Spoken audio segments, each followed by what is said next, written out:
आर्ष study में आप सभी का स्वागत है। कक्षा 10वीं एनसीईआरटी गणित में आज हम प्रश्नावली 4.3 का प्रश्न क्रमांक 7 हल करेंगे। लेकिन दोस्तों, अभी तक आपने यदि चैनल को सब्सक्राइब नहीं किया है, जल्दी से आप सब्सक्राइब कर लीजिएगा। वीडियो को लाइक करें, शेयर करें और कमेंट्स करें। प्रश्न है हमारा, दो संख्याओं के वर्गों का अंतर 180 है। छोटी संख्या का वर्ग बड़ी संख्या का 8 गुना है। दोनों संख्याएं ज्ञात कीजिए। तो हमें यहाँ पे दो संख्याएं दी गई है, दोनों का जो वर्गों का अंतर आएगा वो 180 है और छोटी संख्या जो होगी, मतलब छोटी संख्या जो वर्ग होगा वो बड़ी संख्या का 8 गुना होगा। ठीक है, तो हमें सबसे पहले जो लास्ट में पढ़ लेना है, जो पूछा गया है उसी को मानना है। तो दोनों संख्याएं ज्ञात करनी है हमें। तो प्रश्न पढ़ने से स्पष्ट है कि एक संख्या बड़ी है और एक संख्या छोटी है। तो हम सबसे पहले मान लेते हैं कि माना कि बड़ी संख्या x है, माना कि बड़ी संख्या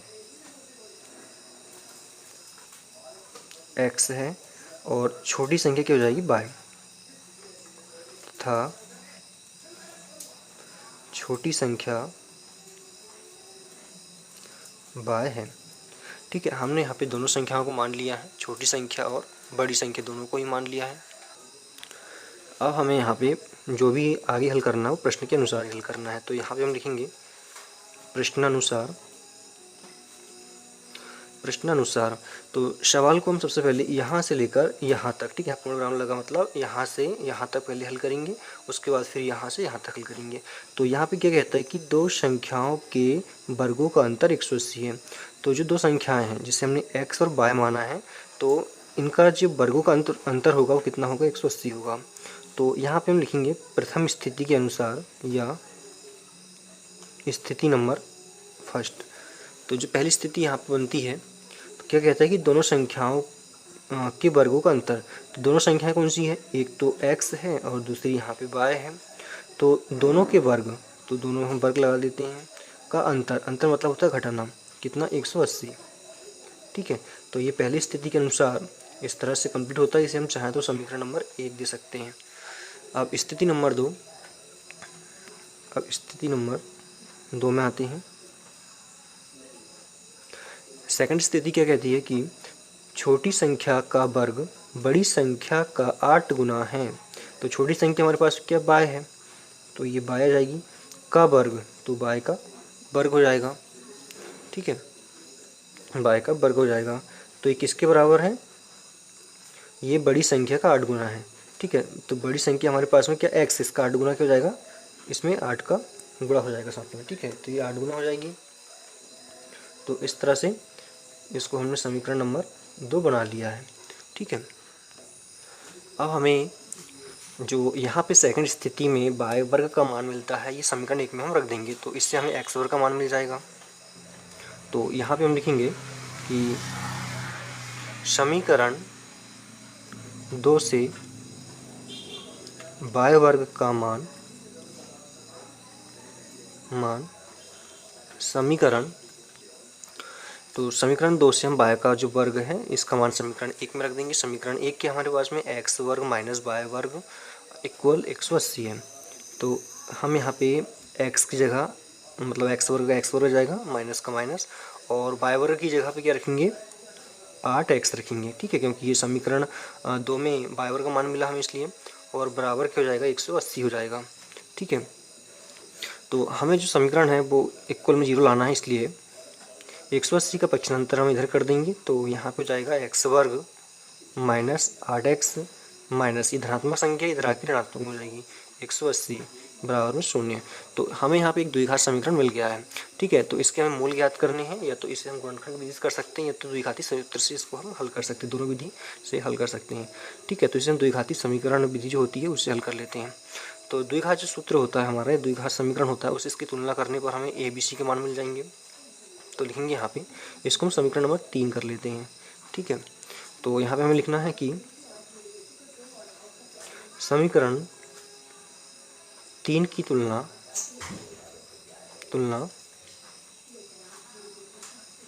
द्विघात समीकरण से करने पर, द्विघात समीकरण क्या होता है, ax वर्ग minus plus bx plus c equal 0 से करने पर। से करने पर। तो जब इसकी तुलना हम यहाँ पे करेंगे तो देखिए यहाँ पे एक्स वर्ग का गुणांक क्या एक है, सॉरी ए है, और यहाँ पे एक्स वर्ग गुणांक क्या एक है, तो ए के बराबर में क्या हो जाएगा, एक हो जाएगा। तो ए के बराबर में यहाँ पे एक हमको मिल गया। उसके बाद में x का जो गुणांक है यहाँ पे b है, और यहाँ पे x गुणांक -8 है, तो b का मान कितना हो जाएगा, -8 हो जाएगा। तो b बराबर -8, और c बराबर क्या हो जाएगा यहाँ पे 180, जो कि ऋण का हो जाएगा। तो हमें यहाँ पे a, b और c के मान मिल गए। अब यहाँ पे हम द्विघाती सूत्र लगाएंगे। द्विघाती सूत्र क्या होता है, द्विघाती सूत्र ये होता है x बराबर -b minus plus root by B square minus 4ac upon 2a, ये द्विघाती सूत्र होता है। अब हम इस सूत्र में a, b और c के मान रखेंगे, ठीक है। तो यहाँ पे x का x रहेगा, और माइनस का पहले तो माइनस लगा लेना है। b का मान कितना, -8 है, तो ये माइनस जो 8 है कोष्टक में आएगा, क्योंकि यहाँ पे माइनस लगा हुआ पहले से एक, इसलिए। और ये माइनस वाली संख्या है, माइनस प्लस बी स्क्वायर। अब जो बी स्क्वायर है हमारा, इसके आगे कहना चाहिए कि जो मान इसका कितना है, -8 है, तो -8 बी का स्क्वायर लगा है इसका, इस पर वर्ग लग जाएगा। इसका जो मान होगा क्या होगा, -8 गुणा -8, 8 का गुणा 8 से होगा तो हो जाएगा 64, माइनस का गुणा माइनस से होगा तो हो जाएगा प्लस, ठीक है। तो हम यहाँ पे क्या रख सकते हैं, इसका मान बी स्क्वायर का 64 रखेंगे, -4 गुणा ए का मान कितना हमारे पास में एक है, एक रखेंगे यहाँ पे। सी का मान कितना, -180 है, तो 180 रखेंगे यहाँ पे, ठीक है। अब बटे में जाएगा 2 और साथ में एक का जाएगा, क्योंकि ए का मान कितना है, एक है हमारे पास में। तो जब इसे हम आगे हल करेंगे, और तो ये हो जाएगा हमारे पास में x बराबर, माइनस का गुणा माइनस से होगा तो ये हो जाएगा प्लस, जो कि हमें यहाँ पे लिखना नहीं है। तो ये हो जाएगा 8 प्लस का माइनस प्लस आएगा साथ में, फिर रूट के बाद में जाएगा यहाँ पे कितना, बी स्क्वायर। तो बी स्क्वायर है यहाँ पे, और इसका मान निकाला था कितना, 64 निकाला था, तो अभी 64 का 64 ही लिखेंगे हम।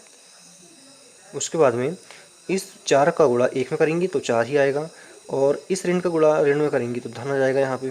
4 का गुणा 180 में करेंगे, देखते कितना आता है, 4 शून्य शून्य हो जाएगा। फिर 4 8 32, 32 का 2 हासिल आए 3, 4 कम 4, 4 और 3 7, 720 मिला, और इसके बटे में जाएगा तो 1 कम 2, ठीक है। तो इसको एक स्टेप और आगे हल कर लेते हैं। अब यहाँ पे इन दोनों को हम जोड़ लेते हैं। 4 से 0 को जोड़ेंगे तो 4 ही मिलेगा, 6 को 2 में जोड़ेंगे तो 8 मिल जाएगा, और ये हो गया 7 का 7 बटे 2, ठीक है। तो हमें पहले यहाँ पे धनात्मक या ऋणात्मक संख्या लेकर हल करना है, ठीक है। तो हम पहले धन का निशान ले लेते हैं, का चिन्ह लेने पर तो जब हम धन का चिन्ह लेंगे तो यहाँ पे हो जाएगा हमारा x बराबर 8 धन। अब यहाँ पे देखिए हम जो करनी लगी है किसमें, 784 में, ये होता है 28 का वर्ग, ठीक है। तो यहाँ पे ये वर्ग से करनी कट जाएगी, और ये बटे में क्या जाएगा 2, तो करनी कटने से क्या हो जाएगा, यहाँ पे 8 धन यहाँ पे हो गया 28 बटे 2, तो ये दोनों को हम जोड़ेंगे तो हो जाएगा 36 बटे 2, ठीक है। काटेंगे इसको तो यहाँ से बचेगा हमारा 18, क्योंकि 18 में 36 होता है। तो x का मान कितना मिला, यहाँ से हमें एक मान 18 मिल गया है। अब हमें ऋण का चिन्ह लेकर हल करना है। ऋण का चिन्ह लेने पर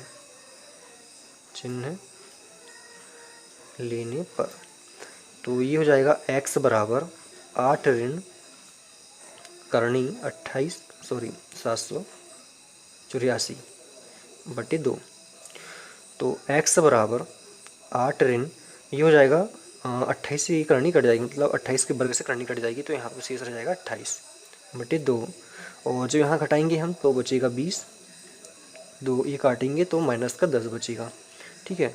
तो x बराबर कितना मिला हमें, -10। तो एक मान हमें मिलता है 18 और एक मिलता है माइनस का ऋण, ठीक है। तो जो संख्याएं होती है वो ऋणात्मक में तो होगी नहीं यहाँ पे, ठीक है। तो दोनों संख्याएं जो होगी वो ऋणात्मक में नहीं होगी। तो एक संख्या यहाँ पे हम 18 मान लेते हैं, और दूसरी संख्या जो है, ठीक है, दूसरी संख्या जो है, तो एक संख्या हमने क्या निकाल लिया x, तो x बराबर क्या हो जाएगा यहाँ पे 18, ठीक है। एक मान क्या मिला हमें 18 मिला, तो 18 हमने क्या माना था, सॉरी x क्या माना था हमने यहाँ पे बड़ी संख्या, तो बड़ी संख्या क्या हो जाएगी हमारी x हो जाएगी, ठीक है। तो बड़ी संख्या